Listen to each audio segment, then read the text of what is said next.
నరదిష్టి, నరఘోష, నరశాపం, ఎదుటి వాళ్ళ ఏడుపులు మనకు తగలకుండా ఉండడానికి 2 పరిహారాలు చెప్తానండి. ఫస్ట్ రెమెడీ వచ్చేసరికి మీకు తెల్ల జిల్లేడు వేరు. తెల్ల జిల్లేడు వేరు మన ఇంటి ఆవరణలో ఎక్కడైనా మీకు కనిపిస్తుంది రెగ్యులర్‌గా.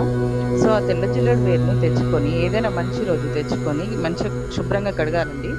శుభ్రంగా కడిగేసి ఎరుపు రంగు వస్త్రంలో దాన్ని మూటగట్టాలి. మూటగట్టేసి దానికి కొంచెం పసుపు, కుంకుమతోటి పూజ చేసి అంటే దేవుని దగ్గర మీరు దీపం ముట్టిస్తారు కదండీ రెగ్యులర్‌గా. సో, మార్నింగ్ టైమ్‌లో అయినా పర్లేదు, ఈవినింగ్ టైమ్‌లో అయినా పర్లేదు.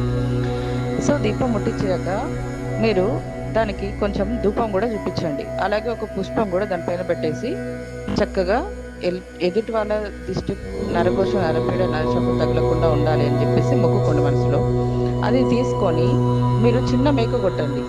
చిన్న మేకు కొట్టేసి ఆ మేకుకి దీన్ని వేలాడదీయండి. అప్పుడు మీకు తప్పకుండగా మీకే కనిపిస్తది పాజిటివ్ రిజల్ట్. వితిన్ 1 వీక్‌లో పాజిటివ్ రిజల్ట్ మీకే కనిపిస్తది.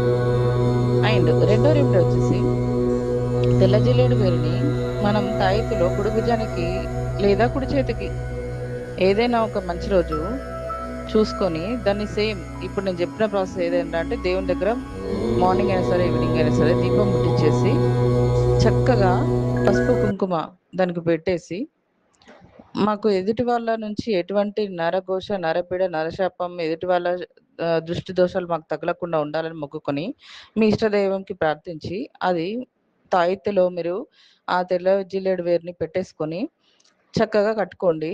మీకు ఇప్పుడు ఆఫీస్‌కి వెళ్ళే వాళ్ళకి, స్కూల్‌కి వెళ్ళే పిల్లలకి చాలా బాగా వర్తిస్తదండి ఇది. చక్కగా వాళ్ళకి ఎటువంటి ఏ డిస్టర్బెన్స్ కలగకుండా వాళ్ళు ఎంత హ్యాపీగా ఎళ్లారో మార్నింగ్ అంతా హ్యాపీగా మళ్ళీ తిరిగొస్తారు. థాంక్ యూ అండి.